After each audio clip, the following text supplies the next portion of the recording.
Olá, amigos. 13 de setembro de 2012, legítima defesa em foco. Prestem atenção, vocês, amigos, que estão preocupados com os rumos do direito à legítima defesa no nosso país, preocupados com a preservação do direito à posse mansa e pacífica de armas de fogo para a defesa própria, para a defesa do lar, para a defesa da vizinhança. O anteprojeto, famigerado anteprojeto de Código Penal brasileiro, que já traz em si uma série de torpezas, principalmente aquelas relacionadas à ameaça ao direito à vida, à inviolabilidade da vida humana desde a fecundação, começando pela ampliação dos permissivos de aborto e chegando até a instituição de uma figura penal de eutanásia que só serve para ter modalidades de exceção e de descriminalização a ponto de, na verdade, dar permissivo para a eutanásia, que afrouxa as penas de infanticídio. Isso e muito mais de completamente contrário aos interesses da nação brasileira há nesse projeto. Mas há um dispositivo extremamente grave. É o dispositivo que, pela primeira vez no Código Penal brasileiro, institui a figura penal do terrorismo.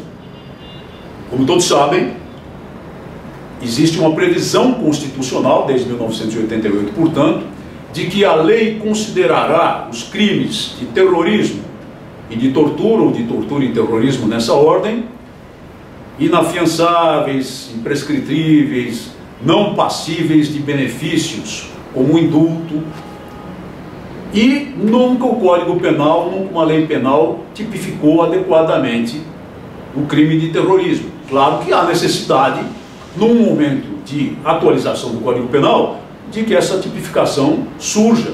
Mas olhem como ela foi feita. No artigo 239 do anteprojeto, prevê-se aqui várias figuras de crime quando forem praticados com o fim de forçar autoridades públicas ou pessoas que ajam em nome delas a fazer o que a lei não exige ou deixar de fazer o que a lei não proíbe, tiverem por fim obter recurso para a manutenção de organizações políticas ou grupos armados, civis ou militares que atuem contra a ordem constitucional e Estado democrático de direito, ou forem motivados por preconceito de raça, cor, etnia, religião, nacionalidade, sexo, identidade e orientação sexual, que é uma pedrinha de toque preferencial desse anteprojeto do Código Penal também, ou por razões políticas, ideológicas, filosóficas ou religiosas. Que atos são esses? O sequestro, o cárcere privado, a ameaça de uso de transporte de explosivos, gases tóxicos, venenos, de conteúdo biológico ou qualquer meio de destruição de massa, o incêndio, a depredação, o saque, a explosão ou a invasão de qualquer bem público ou privado, e a interferência, sabotagem ou danificação de sistemas de informática ou banco de dados, ou a sabotagem ou a ocupação com grave ameaça a pessoas de meios de transporte, e vai por aí tipificando tudo aquilo que realmente constitui crime de terrorismo, embora com uma preocupação politicamente correta de estabelecer o apenamento em relação aos chamados crimes de intolerância. Mas, no parágrafo 7º, estabelece uma diferenciação, uma exceção. Cria, na verdade, na prática, devido ao texto do parágrafo 7º, algo que podemos chamar do terrorismo do mal, nas partes iniciais da lei, e o terrorismo do bem. O terrorismo politicamente correto, o terrorismo que não será atingido pela lei.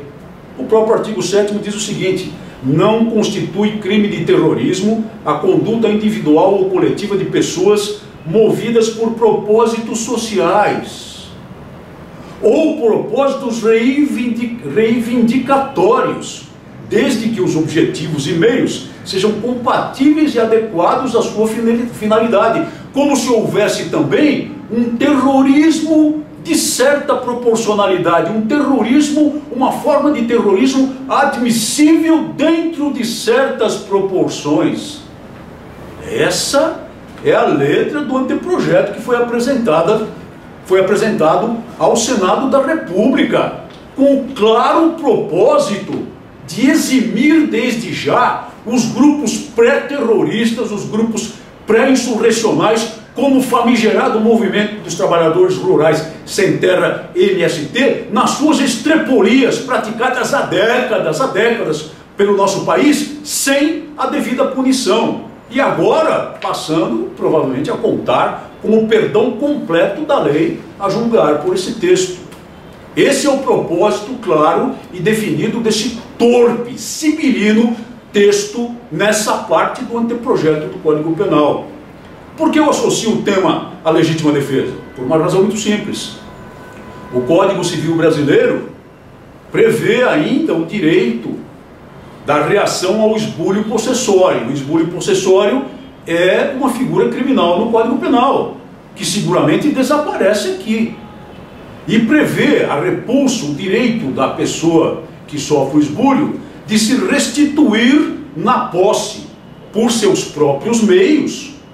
E aí não importa esses meios, desde que ele o faça logo, desde que a pessoa esbulhada, a família esbulhada, o faça logo. A lei não define que logo é esse, mas esse logo é num prazo razoável. E é claro que, implicitamente, a lei admite o uso da força necessária, proporcional, para a repulsa ao esbulho processório. E essa é uma forma de legítima defesa. E é uma forma de legítima defesa que pode se exercer, sim, por meio do emprego de armas de fogo, nos limites da lei. Esse texto coloca os esbulhadores contumazes do país a salvo da lei e os coloca também, na prática, a salvo da disposição do Código Civil de repulsa ao esbulho possessório.